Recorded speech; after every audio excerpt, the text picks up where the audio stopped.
All right, everybody, it's about 8:03, so we'll go ahead and get started. Once again, hope everybody's having a great evening so far. I'm really excited to see all of you here. And first of all, congratulations. Most of you here are going to be competing at the Scripps National Spelling Bee later this summer in Washington, D.C. Just know that that is a huge achievement. There are very few people throughout the country and even throughout the world that are able to compete at that stage. And so firstly, it is a testament to the dedication that all of you have showed, not just the spelling, but also the effort and the hard work that you've put into preparing for these spelling bees. But also know that it's going to be an incredible experience, whether you make it to finals or not.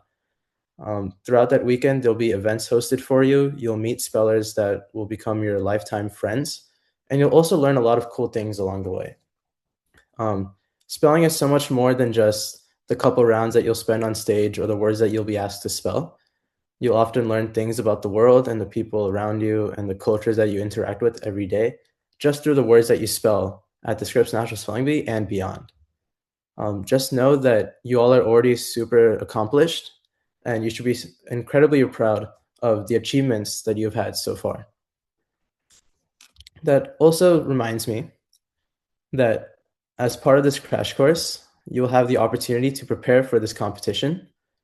And I hope and I wish you all the best of luck as you prepare for the Scripps National Spelling Bee.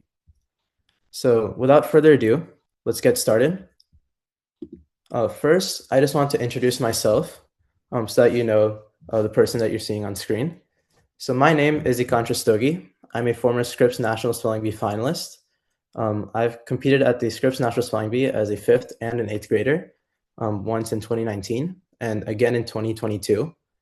I placed 5th at Scripps in 2022, and I've been competing and coaching spelling for over 8 years. And I can tell you just from my personal experience how rewarding of a process it is, not just the preparation, but the competition, again, the people you'll meet and the experiences that you'll have. And it's a lot of the lessons that you're going to learn just from preparing for this competition and competing at Scripps are going to be things that you can take with you far into the future. Whether it's beyond just spelling the words that you're going to spell this summer, it'll help you in things like science class, where you'll understand your vocabulary terms before your classmates. When you take your foreign language classes, you'll understand French and Spanish words even before you've exposed yourself to them. And even when you get into test prep and prepare for your SATs and your ACTs and your PSATs, you'll have a different level of a grasp on the English language that not many other people have. And so, again, it's a huge achievement to be at this stage because you've already demonstrated your mastery of the English language. And you're here now so that we can help you just get a little bit closer to that national title. So, as you all know, you'll be competing at the Scripps National Spelling Bee later this summer. So I thought it was a little bit important that we kind of discuss how it works and what the process is like.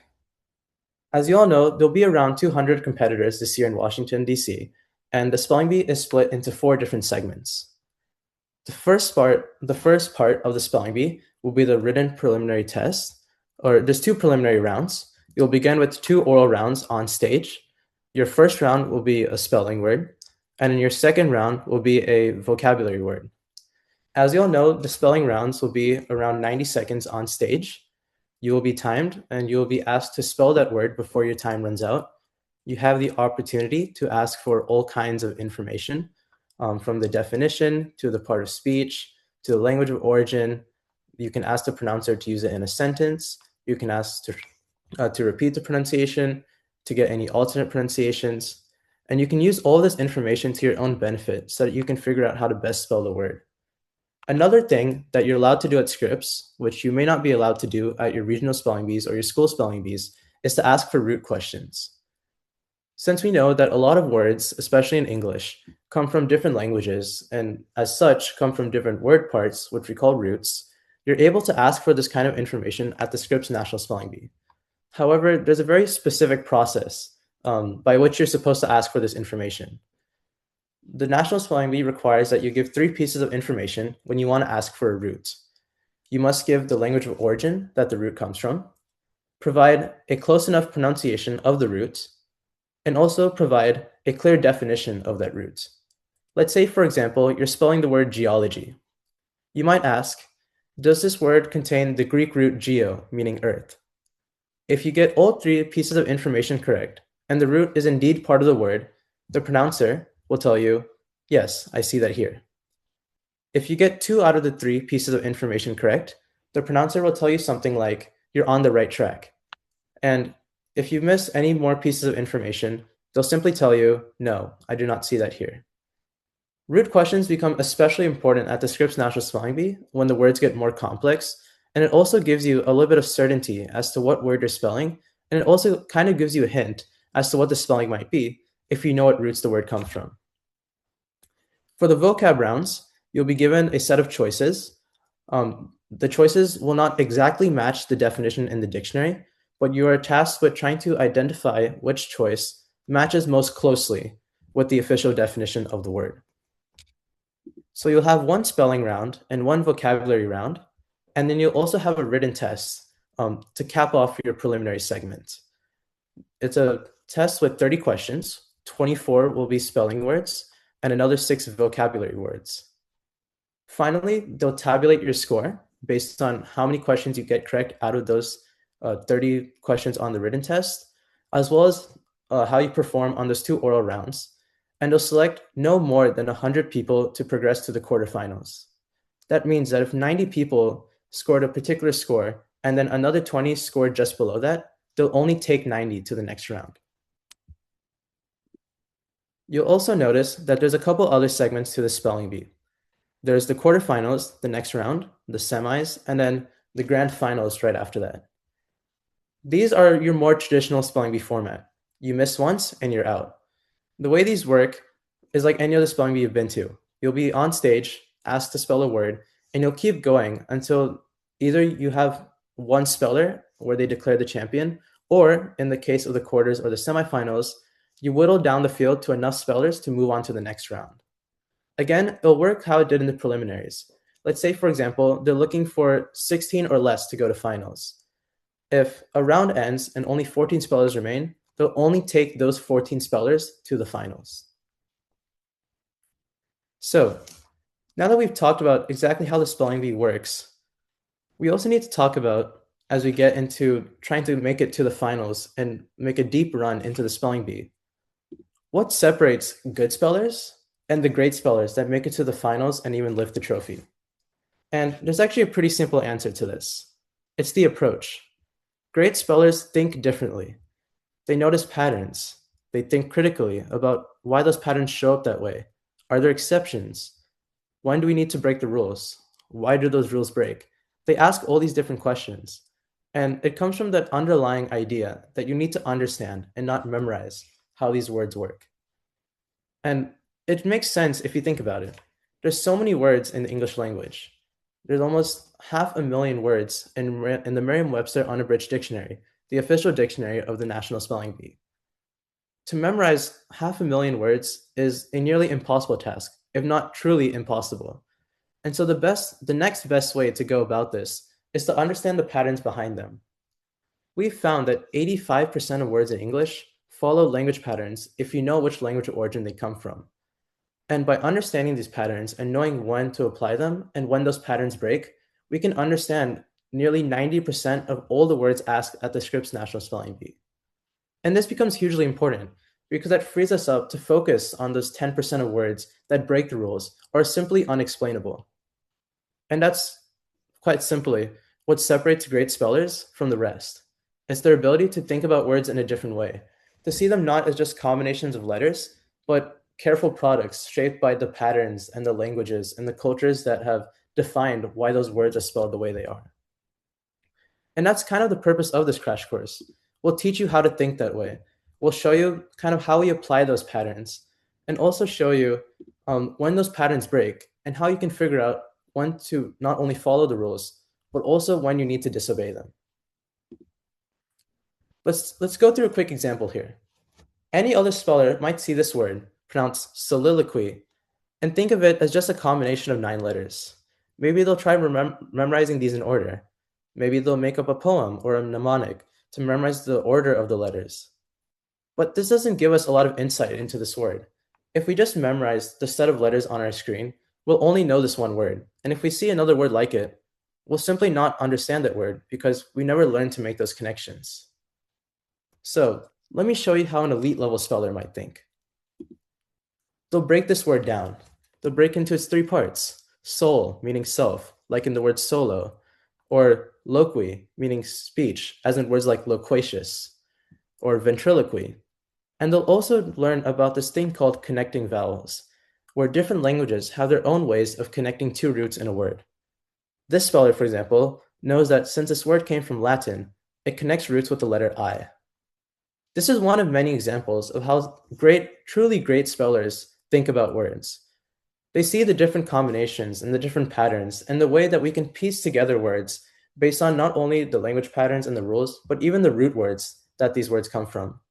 They take every little piece of information, like the definition, the language of origin, the part of speech, alternate pronunciations, and they puzzle all these pieces of information together to get a better picture of what the word might look like. And there's also another hidden advantage to this. Because we understand the parts of the word and how they come together, we can spell other words that look just like this.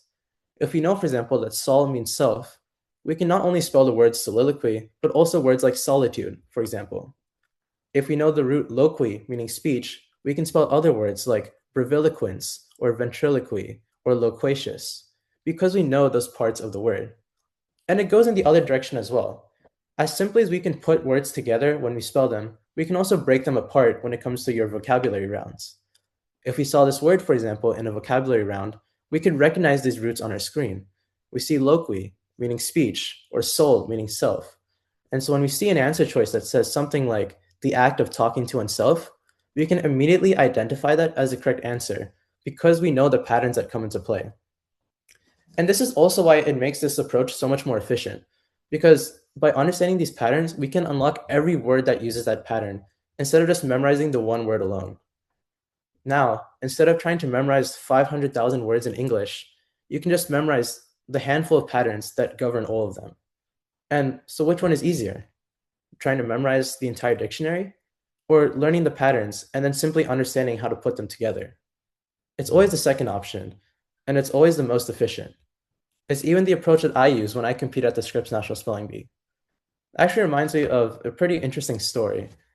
When I first competed in fifth grade, I remember overhearing a conversation between two parents, and they were discussing when their children had gotten into spelling. And one had mentioned that, oh no, my child begun so late. They started in second grade. And I was there thinking, like, this is my first ever year at Scripps, and I'm already in fifth grade. So would I be able to compete? Would I be able to stack up to them? And I think the difference kind of laid in how I approached studying. Because I studied this way through patterns, it allowed me to reach that level of understanding a lot quicker. And as you guys will find out throughout this crash course, you'll be able to develop a pretty solid mastery of how to spell these words over just these 6 weeks of our crash course. So that invites the obvious question: how do we train this type of thinking? How do we understand not just to think this way, but also when not to think this way? Or maybe when we apply patterns, when we understand which words aren't going to apply those patterns, when we understand when those patterns break, when we apply those patterns, what are the patterns, like what are the rules behind those? All those different questions. So how do we train this? And that's kind of where this crash course comes in. As you'll learn throughout this crash course, be ready. You'll understand the patterns, the spelling patterns, the rules based on the language of origin or the etymology, the affixes, like your prefixes, suffixes. You'll understand the competition strategy, not only on stage, but also during the written test, and also this kind of thinking approach that separates great spellers from the rest of the field. You'll end up, you'll understand not only how to spell words from different languages, but we'll also talk you through how those languages connect to each other. For example, how words from French, Spanish, Italian might connect to words from Latin, and how we can connect in between those languages. We'll also show you how languages are also sometimes related in ways that you don't expect. For example, the connection between French and English owing to a military invasion over 1,000 years ago. All these little bits of insight is what you'll gain from this course. You'll understand spelling beyond just a dictionary and beyond just the combination of letters that come together, but you'll understand it in a way that not only allows you to spell the one word that you're seeing, but also any other word that might be related to it. Throughout this crash course, you'll have the opportunity to do a lot of different things. You'll every day of the week for these next 6 weeks, you'll either be learning new patterns, understanding how to apply them, or testing your own ability to apply them. Every Monday, we'll release a written lesson on our BeeReady platform with written content so that you can review and prepare for the live lesson on Tuesday, where we'll focus on how to apply those patterns. One thing that sets this crash course apart from any other lesson is that we're not just going to ask you to listen and take notes. We're going to ask you to test yourself and actively apply these skills. During your written lesson, you'll understand the theory and the raw patterns that govern these words. And on Tuesday, we'll talk through some of the more interesting cases, looking at words step by step, breaking them down together, and also understanding when those exceptions happen, how we can treat those exceptions, and when to spot potential mistakes. We'll focus not on just memorizing those patterns, but also understanding how to apply them, understanding what are the rules behind it, and how to think like a great speller. On Wednesdays, we'll release a practice quiz so that you can test yourself on the skills that we covered on Monday and that we applied on Tuesday together. On Thursday, we'll host a mock spelling bee, because as we know, the Scripps National Spelling Bee is a pretty high-pressure affair, and it's really important that you learn the composure and the skills required to be able to compete in that kind of environment. Just take it from myself. I remember even in 8th grade, in my 4th year of competition experience, I remember shaking on that National Spelling Bee stage, so much so that I could hardly pronounce the letters coming out of my mouth. And so it's incredibly important that you learn to deal with that pressure. And the more that we simulate those kind of scenarios, the easier it'll be for you when you compete at the Scripps National Spelling Bee later this summer. You'll also have the opportunity to compete against other spellers in this crash course, spellers who are just as talented and as bright as you are, and that you'll be competing with later this summer. On Friday, we'll release another practice quiz, this time tougher and with exceptions that you may not see coming. This is where we really get into testing the thinking critically side of being a great speller. You'll understand not just how to apply these patterns, but you'll get a real look into when these patterns break and understand when you need to break those patterns yourself. And then we're trying to keep this a small cohort. And a big part and the big reason behind that is because we want to provide one-to-one support and personalized guidance to every single one of you. On Saturdays, we'll hold office hours, where I'll be available for you to drop in and drop out and ask any questions you might have had from the week's content on the crash course, as well as any other general questions you might have about spelling bee preparation. Feel free to drop me any questions, ask me for any advice, or even block some time so we can go over a topic together that you may want to review. That also reminds me that if you have any questions throughout this webinar, feel free to drop them in the Q&A section and we'll answer them towards the end of our presentation. A big part of this cohort is to give you the level of attention and the level of preparation that you deserve as you get ready for the Scripps National Spelling Bee. And that's why we wanted to emphasize our ability to provide you personalized guidance through these office hours. On Sunday, we'll also provide a personal progress report where we'll analyze your responses to our quizzes throughout the week, your performance during our mock spelling bees, and also how you apply those skills during our live lessons every Tuesday. And we'll provide you a personalized report analyzing your strengths, areas for improvement, and also other insights that we noticed from our 8+ years of spelling coaching and competition experience that can make your preparation just that much better. So, real quick, I wanted to show you through our Hive BeeReady platform so that you can get an idea of what you're getting when you sign up for this crash course.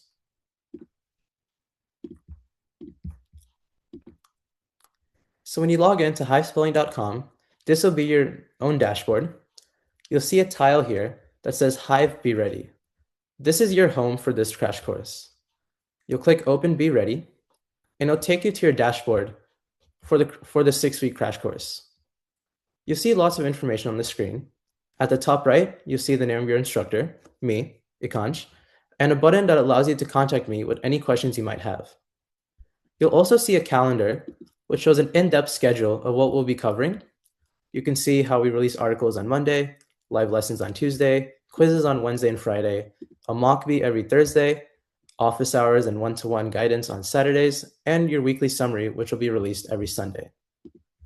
You also have the ability to send us any questions you might have through the messages feature, as well as receive any announcements that we'll have about the crash course. This way, you can keep in touch with the program and be informed of any changes that we might have to make. There's also a button here for FAQs, where any other common questions that we see that are asked about this crash course, you'll be able to access their answers instantly through this feature. You'll see a lot of the typical questions like when does the course start and end, what is involved in every week, and what is included in this crash course. And these FAQs can give you instant answers to those questions. You'll also see a more in-depth look at how this week is going to be like, and you'll kind of see the structure that we provided week by week on this crash course. You'll also see a progress bar. This is our way of showing you how far you are on your preparation journey, and you'll see the amount of lessons that you completed, as well as which week of the course you're in. Well, this is our first live lesson, so we're currently in week 1 of 6. You'll also see your 6-week roadmap.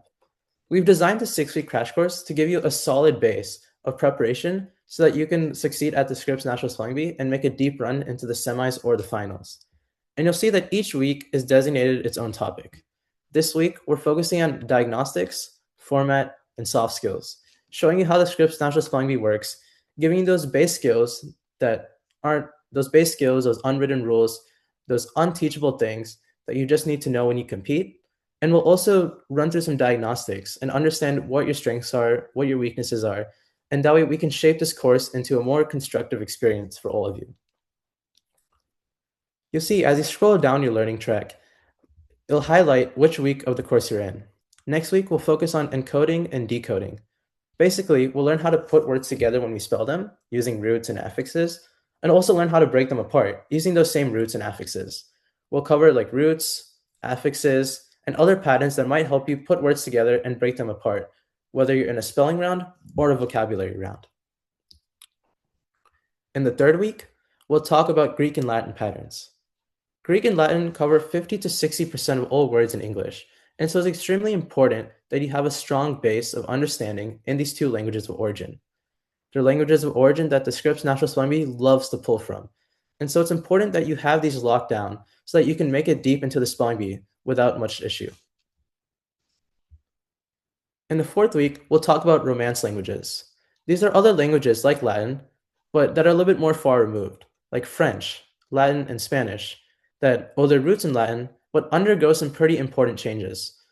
We'll talk about the spelling patterns behind these rules, their exceptions, the ways we can translate between Latin and any of these Romance languages, but also ways that we can translate between them. That way, if we know a Spanish word and we're asked to spell a French word that might be related to it, we can simply translate those sounds to each other and make those connections. Some important examples of these are, for example, the root D, meaning do the opposite of in Latin, becomes de in French. Another example is the word playum, Plagium in Latin, meaning beach, becomes playa in Spanish, Playa. And so we can see kind of how these words translate to each other. In Latin, noun endings are normally um. In Spanish, those noun endings are usually the letter a. And this is something that we see across languages, and that's one of the things that we'll focus when we talk about these Romance language patterns. In week 5, we'll cover some of the more nitty-gritty details of how the vocabulary test will work and some of the written test strategies that you might need. We'll talk about common traps that are placed in these kind of questions, spots that they want you to fall into, and traps that they might set for you to pick the incorrect answer.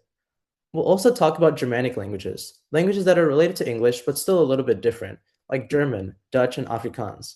These are also languages that the Scripps National Spelling Bee loves to pull from. In fact, the championship word, every year, many words in the finals and multiple championship words over the last 10 years have come from German as well. In week 6, we'll go over some final tips and tricks to prepare you for the National Spelling Bee, and also cover some of the more obscure languages of origin, like Japanese, Sanskrit, Hindi, Arabic, and so on. We'll also give you some last gasp tips and tricks to prepare you for the National Spelling Bee. whether that's soft skills, elite guesswork strategies for words that you may have never seen before, and also any final bit of advice that we have before you enter the competition. As we all know, there are many words in the English language, and even though we study these patterns and we try to understand how every word works, there are simply words that we may not have come across, and sometimes words that we find it hard to explain. And this week, we'll show you how to tackle those words, understanding how great spellers learn to guess, even with and how to spell words that they've never seen before, still with confidence. So that's how each of the weeks are going to work. Let's also look through how the platform itself works. You'll see currently we're at the start of our course. So we have our first written lesson that we released yesterday. You can scroll through this lesson and mark it as done to save your progress. You can also see that we have our webinar, which you all are at tonight, and you can click on this, which will take you to where you can register for the webinar. When we go back into our portal, there are also lessons. As part of this crash course, you unlock all of the main language pattern lessons that are part of Hive, Hive spelling, and each of these lessons will go over the language patterns for their respective languages. As you can see, we go over the sound, what letters are used to spell the sound, and also any important cases or exceptions that we notice. There's another interesting thing about these lessons, though. A big part of studying for spelling is obviously enjoying the process. We want to do this because we enjoy spelling and because we love what we learn through spelling. And so that's why we included these mini lessons. Every single lesson will contain an interesting mini lesson that will teach you something you may have not realized about the language that you speak every day. In this case, it talks about how words related to nautical and monetary topics, and how those words are often pronounced a lot shorter than they're spelled. For example, tuppenny, spelled like two penny, only has two syllables. And there's actually a pretty interesting reason why. Each of these lessons will include a similar mini lesson where you'll understand things that you may have not realized about English and also just learn something cool as you prepare for the National Spelling Bee. Each of these lessons is also accompanied by a quiz. You'll see here we have our national study list, which is a list of 5,000 words that we put together that we feel is especially important to understand as you get ready for the Scripps National Spelling Bee. These are words that you've been asked to study, and also words that we feel might show up, and words that we know that judges are often looking to pull into their word list for the Scripps National Spelling Bee. When we click on our quiz, there's a couple options to practice. There's a typing mode, which is your typical ability to see all the information on the screen, hear the pronunciation, and then type in the correct spelling. There's also a couple other quizzing modes. You can choose flashcards. This is really useful if you want to study the word beforehand before you test yourself. On the front side of the note card, you can see the word, and on the back, you see all the information about this word, like the definition, the part of speech, the example sentence, and the language of origin itself. We also have the ability to customize what shows up on these cards. You can choose what information shows on the back of the card. Let's say, for example, you're studying for the vocabulary round. You can choose to only show the definition, and that way you're only testing yourself on the word meaning. There's also a couple other things that you can customize. You can choose to show the backside of the card first, and you can also toggle on and off whether the pronunciation plays automatically and whether your diacritic or your pronunciation symbols show up. We also have a feature where you can choose to favorite different items on these note cards. Let's say, for example, you find the word Arthurian interesting. Maybe the word blingy looks interesting too.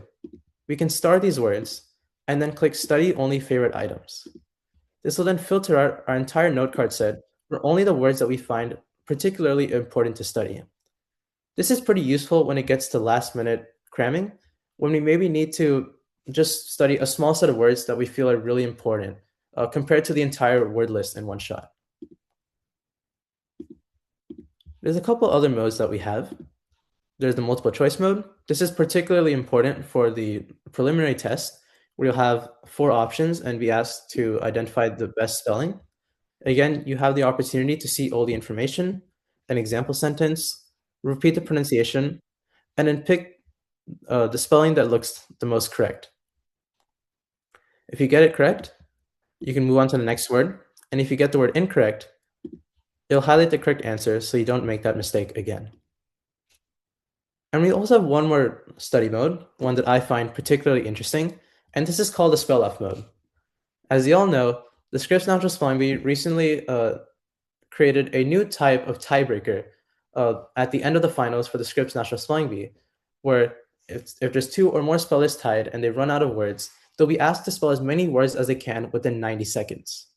In fact, this actually came from the year that I competed in 2019, where there were 8 competitors tied for first place. And I'll tell you, it was an incredible experience to see that in person. Well, we also wanted to make the studying process really fun and really enjoyable. And the point of that spell off mode is to turn this practice into a game. We've increased the time a little bit because our word lists are up to 100 words, and you'll have 200 seconds to spell as many of the 100 words correctly as possible. This way, you can not only test your ability to spell these words and connect the patterns, but how well you can connect them under pressure and under time constraints. You'll also have the ability to access the rest of your account and your dashboard right from the BeeReady platform.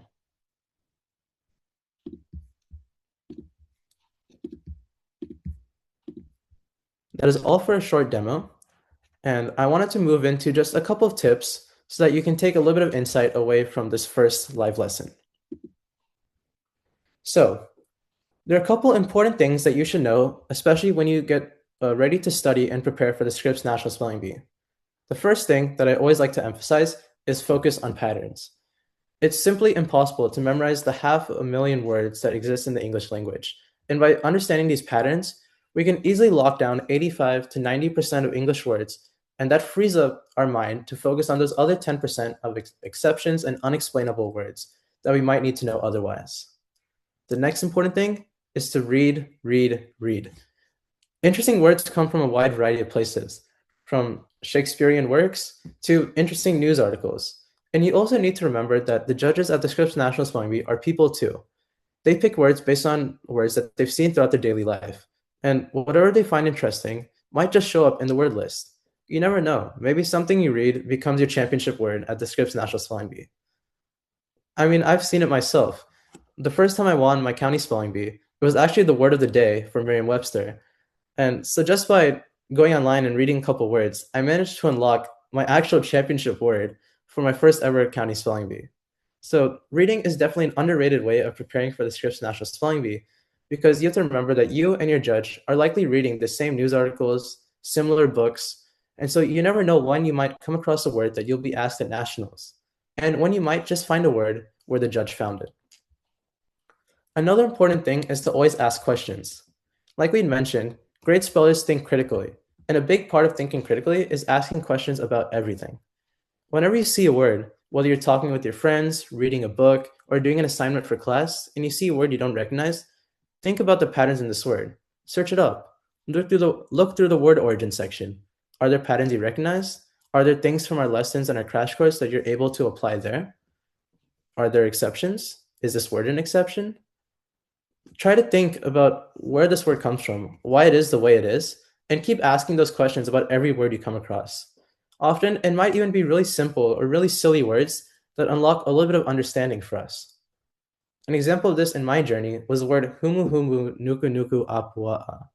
And I know it's a mouthful, but it's the state fish of Hawaii.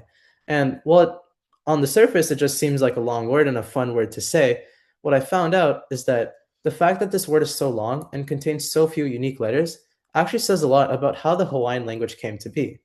Hawaii was settled much later than many other regions of the earth, and it's a general human tendency to try to simplify language over time. Today, we're able to communicate entire sentences by using text abbreviations, and we see that kind of pattern in our languages as well. As such, Hawaiian has a much more simple grammatical structure with no grammatical gender and a lot of other things that make its syntax really unique from other languages. So just a silly word like that seemed really long and just something fun to say, actually revealed a lot about different languages and the places that those languages come from, and how just the history of human society can even explain how we spell words at spelling bees. So always make sure to ask questions, always be curious, and keep trying to investigate why words come to be the way they are. The next one, which I feel is the most important, is to make it as fun as possible. These next 6 to 8 weeks, you'll be working extremely hard as you get ready for the Scripps National Spelling Bee, but it's also important that you enjoy the process as well. We want to make sure that you're having a good time and that you're doing the spelling bee for your own enjoyment. You're doing it to learn interesting things, meet new people, and most importantly, have fun throughout the entire process. And while I'm sure you'll have lots of fun at the Scripps National Spelling Bee and during Bee Week itself, we also want you to have the learning experience be as fun as possible on its own. And so that's why I encourage you to go through things like the spell off mode, or maybe create quizzing games between you and your siblings at home. There's lots of ways that you can make spelling an interesting thing and a fun way to practice. And the last one is exceptions. Always be cautious of exceptions. While we are teaching you all the patterns, also know that the judges might expect you to come with these patterns understood. And so if they know that you know these patterns, there's a good chance they might ask you words that disobey these patterns and see if you fall into the trap of simply applying the rules everywhere. That's why you need to be really aware and really cognizant of the exception that you might see in these words and also know when to apply them. It's important that you know when these rules break, under what conditions that they break, and why we break them. And these are all things that we'll cover throughout the crash course.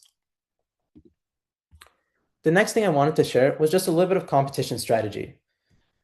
Competing at the Scripps National Spelling Bee is its own experience, and although some of you may have been there before, it's always important to just review some of the strategies that we go through when we compete at the National Spelling Bee. The most important one is to slow down and take your time. As I said, the Scripps National Spelling Bee can be a pretty nerve-wracking ordeal. I mean, I remember shaking on stage while spelling those words. So it's super important that you slow down and take your time. You're allowed those 90 seconds to 2 minutes. So take it. Take your time. Ask for information. Write down the word on your card and see what it looks like. Does it look correct to you? Take your time, take a deep breath, and use it because you're allowed that time for a reason. The next thing is to think critically. This kind of ties into the preparation tips, but it's also really important that you think about it on stage as well. Maybe when you're given a word that you don't know, try to connect pieces of information from other languages. Maybe you have an Italian word that you don't understand. Is there something about words from Latin, French, or Spanish, languages that are related to Italian, that might tell you something about this word? Always remember to think critically and ask questions to yourself even as you're spelling the word on stage. The third tip is to always ask for the information. This is one of the most common pitfalls in a speller. Sometimes you get overexcited and you want to jump straight into spelling the word. But a lot of times, the National Spelling Bee might ask you words like homophones, two words that sound identical but have different spellings. If you don't know the information and you're not aware of the definition or what part of speech the word is, you might accidentally end up spelling the wrong word. And that's a problem that we don't want to run into. But there are other things that you can do with the information as well. Since we're teaching you the patterns based on the language of origin that the word comes from, we recommend that you ask for the language of origin every single time you get a word. Once you know a word's from Latin, you can go through your mind to those Latin patterns and start applying them. If you hear the word from German, then you can simply find your German patterns in your mind and apply those instead. So always ask for the information because those pieces of information are like little clues that you can put together to understand how the word is spelled. The fourth tip, and this is a pretty underrated one, is to always visualize your answer. You might have seen on previous clips at the Scripps National Spelling Bee of spellers either pretending to type with their fingers, writing on their note card, or writing on their hand. And these are all valid ways of visualizing your answer. A lot of times, like when you type up an assignment for school or write a text message, you might see that a word looks odd or a word looks wrong. And that's something that you can take advantage of at the Scripps National Spelling Bee. The only twist, though, is that you're not allowed any pen or any paper. And in fact, at finals, you're not even supposed to wear any clothes with words on them to avoid any potential cheating. And so you have to find creative ways of visualizing your answer. And a lot of the ways that spellers do this is by writing on their placard, writing on their hand, or pretending to type them out and pulling from some muscle memory. It's important that you visualize these answers because a lot of times they might sound right in your head, but they look wrong when you put them in front of you. And the last one is to succeed. If you get all these things in line, I'm fully confident that you have what it takes to make it deep into the spelling bee. And also, just the night before, visualize success. Visualize what it feels like to lift the trophy. Imagine yourself spelling that championship word, getting it correct, and becoming the best speller in the world. So now that we're done with our tips, tricks, and advice, the floor is open to any questions.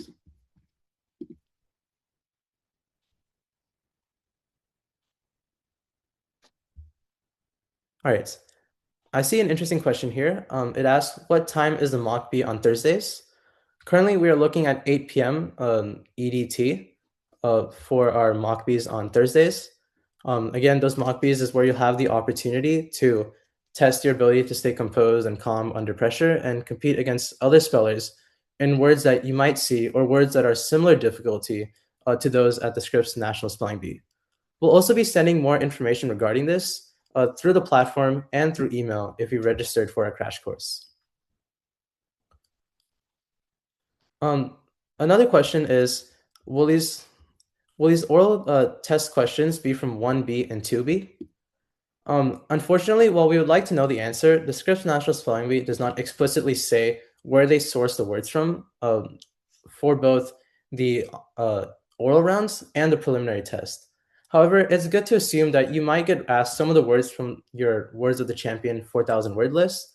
But just know that as the spelling bee progresses, they'll also move beyond the list into any word on the dictionary.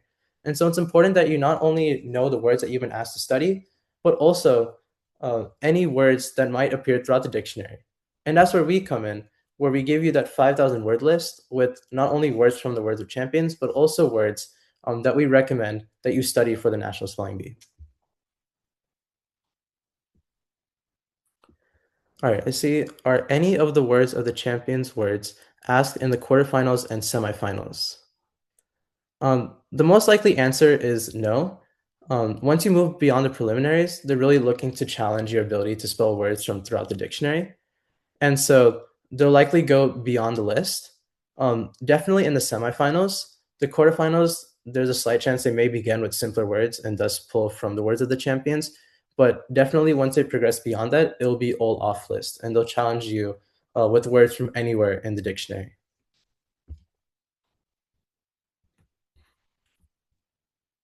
All right, are there any other questions here?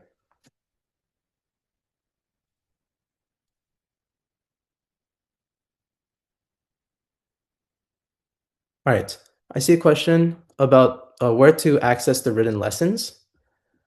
Yes, so the written lessons are available on our BeeReady platform. You can sign up for our 6-week crash course at Hive Spelling, that's Hive as in beehive, and spelling, .com/BeeReady. That's B as in like bumblebee. When you sign up for this crash course, it'll all the written content that's related to our crash course will be available on your dashboard for you to view. So even if you register today or sign up today, you'll still be able to see anything that we released beforehand.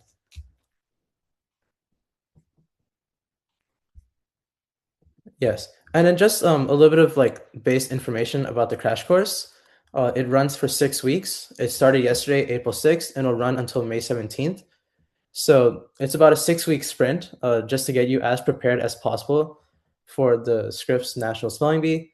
And it'll be pretty much every day of the week. There'll be something for you to do Monday through Sunday, whether it's a written lesson, a live lesson, a quiz, a mock bee, a one-to-one session, or just analyzing your personal progress report. I also see a question about how the two oral rounds work in the preliminaries. Good question. Yes. So the first two rounds of the National Spelling Bee are your two preliminary rounds. The first round is a oral spelling round, and the second round is an oral vocabulary round. During the spelling round, it'll be like any other spelling bee. You'll be asked a word. You'll be allowed to ask for any information, and then you have to come up with the correct spelling. It's not multiple choice. You have to provide your own letters. The second round, which is called a word meaning round, it's basically a vocabulary question. You'll be asked to, you'll be given a word, and you'll be given the spelling of the word, and you have to work backwards to find out of three choices which is closest to the correct answer. The way these two oral rounds work is you must get these two words correct to be able to take that preliminary test. If you get these two words incorrect, you'll be out of the spelling bee.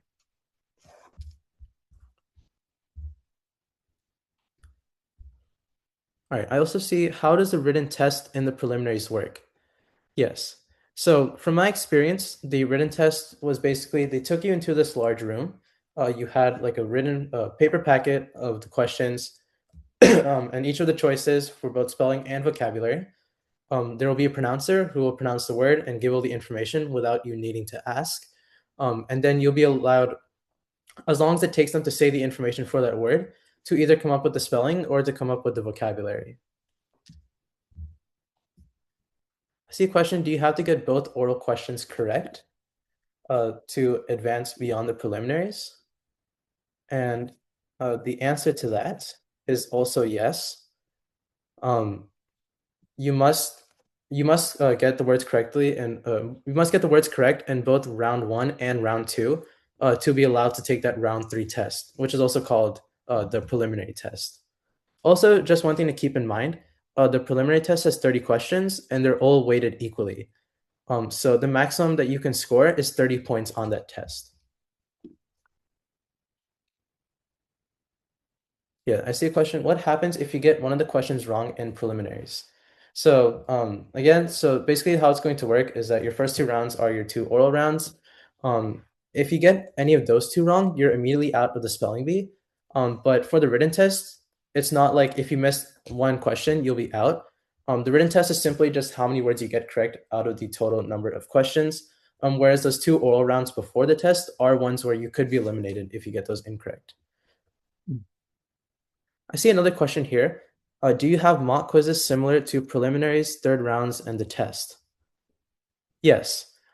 So our mock quizzes we'll be releasing quizzes similar to those preliminary tests with words that we feel might show up and words that are similar in difficulty. Even our mock bees will follow a particular format.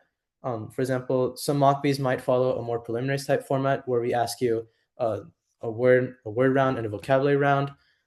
Other mock quizzes might be more like the written test, where it's 30 multiple choice questions. We'll give you ample opportunities to take tests just like the Scripps National Spelling Bee, so that you'll have a good amount of experience, and so you'll know what to expect when it comes to the National Spelling Bee. And then just one thing to keep in mind, beyond the mock quizzes and the mock bees, we also have quizzes available to you in that BeeReady dashboard that cover a couple main languages of origin. They cover words from Greek, Latin, Spanish, Italian, French, German, Middle and Old English, which is the precursor to modern English, and Japanese. And what we found is 90+% of all words at the Scripps National Spelling Bee come from these 8 languages of origin. And so that way, by understanding the patterns for these languages of origin, you're able to get a good grasp at the large majority of words that you'll be asked at the National Spelling Bee. We'll also keep releasing those quizzes throughout. A big advantage of being in the crash course is that we're constantly updating the crash course dashboard with new content and new resources for you guys to practice with. I also see a question. So are there any eliminations in the preliminaries 3rd round written test? So yes, the good thing about the 3rd round written test is that you can miss words without being eliminated. It's kind of different from those first 2 rounds where it's like if you get the spelling word incorrect in round 1, you cannot do round 2. If you get the vocab word incorrect in round 2, you will not be allowed to take the preliminary test. The preliminary test, on the other hand, you do not have to get a perfect score to move on. Likely the chances are that you can even move on with 24 out of 30 or 25 out of 30. And so yes, there are no eliminations within that 3rd round written test. I also see a question about working on memorizing roots and their meanings. Yes, so roots are a pretty important thing to memorize. This is one of the few times that we recommend memorization. It's kind of important that we memorize those building blocks and then learn how to apply them instead of just going straight to memorizing the words themselves. It's definitely really important to memorize the roots and their meanings because they can also be useful on stage in the spelling rounds when you can ask your root questions. And they can also be useful during your vocabulary rounds when you need to break down a word into its roots and find the correct meaning. Make sure that you memorize or you learn the 3 different parts of the root, the spelling of the root, the pronunciation, the language of origin, and its definition, because you'll be asked to provide all these different pieces of information. And you also need to know these different things so that you can actually effectively ask for roots and use them. We'll also be releasing content about roots. In fact, um, week week 2 of the course, next week, we'll be going through roots and sharing with you a lot of common roots that we see on words at the National Spelling Bee and roots that they like to test. Also know that a lot of vocabulary words that you'll be asked will likely be roots-based, and so again, these roots will be extremely useful for you at the National Spelling Bee. We'll also keep releasing, like we said, more content on roots and patterns throughout the course. Throughout these live lessons, we'll talk about how to apply those patterns. I also see a question about um, if we have support for the 4,000 words that you've been asked to study. And the answer to that would be yes. We have provided those as part of like our national list. Where you'll have the opportunity to not only study the words that you've been given, those 4,000 words, but another 1,000 words that we've analyzed and feel are either likely to show up or at least on level with the words that you might expect at the National Spelling Bee. And yeah, those are just the base 5,000 words. And then the other mock quizzes, the mock bees will contain their own words. We'll be releasing more quizzes throughout.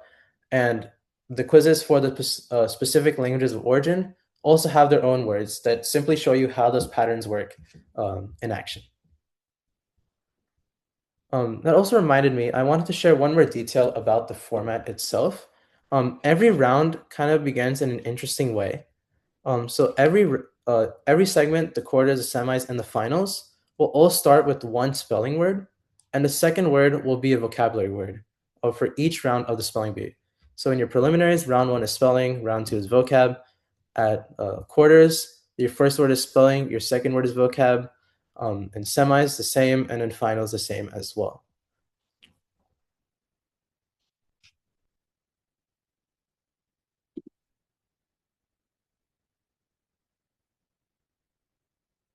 All right, see, so yes, so we do have quizzes for those 4,000 plus 1,000 words, the 5,000 words. We are releasing them set by set. So I believe the first 10 quizzes are live on the dashboard, and we will be releasing the rest of that 5,000 words very, very soon. Yes, so stay tuned for those. We will be dropping those quizzes, and you will have access to all 5,000 of those words, plus more quizzes that will drop throughout in our quiz drops that we do every Wednesday and every Friday. And then if you're signed up for the course, we'll also send you notifications through the platform itself in that announcements page, and also through the email that you use to sign up. Yes. So the words that we ask will range in difficulty because your preliminary words are going to be quite simple, and then at the finals, they're going to be very, very difficult words. And we want to give you an opportunity to practice words from across that range of difficulties. So in the beginning, our first quizzes from 1 to 12 are focused on those kind of 1B level words, pretty simple, few syllables, straightforward patterns. And then as we progress to the rest of the mock quizzes and later on in the crash course, we'll ask you tougher and tougher words, something more like in a level 3B or words that you'll expect in the finals. So yes, we'll ask you words across a wide range of difficulties so that you'll have the ability to succeed in each of the different segments.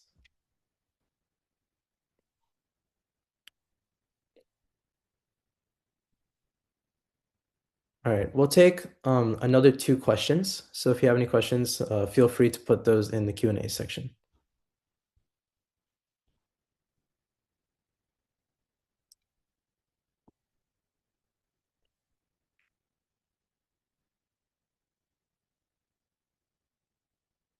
All right, I do not see any more questions. So with that, thank you all for joining. I hope you all enjoyed it so far. If you have any other remaining questions, feel free to email me at Rastogi, so it's E and then my last name Rastogi at hivespelling.com, or you can contact us through the contact section. I actually see one last question, so I'll address that real quick. Yeah, so we'll be releasing them by difficulty. So the first 10 quizzes that we've dropped are you're more like level 1B type, and then each quiz will progressively get more difficult. So that way we're building you up to that finals level difficulty for the words. So yes, the quizzes will progress in difficulty, and the later we drop the quizzes, the harder they'll be, so that we can kind of build your foundation and build up from there. But yes, thank you all for joining. If you have not registered yet, you can register at hivespelling.com/BeeReady. That's the link that you see on screen. I will be leading the crash course, so it's all one-to-one support. I will be there personally, helping you through your preparation and guiding you through that crash course. I look forward to all of you being there, and I hope you enjoy it. I wish you the best of luck for your preparation. Also know the first 25 to sign up get 50% off. We are keeping this a small cohort, but we are giving you that ability to get this at half the value or half the price. So if you have not registered, go to hivespelling.com/BeeReady. That's B as in Bumblebee. And sign up if you have not yet. And then if you have any questions, again, reach out through the contact button in the BeeReady platform, or you can send me an email at the email address you see on screen. But yes, thank you all. Have a good night, and I wish you the best of luck for your preparation.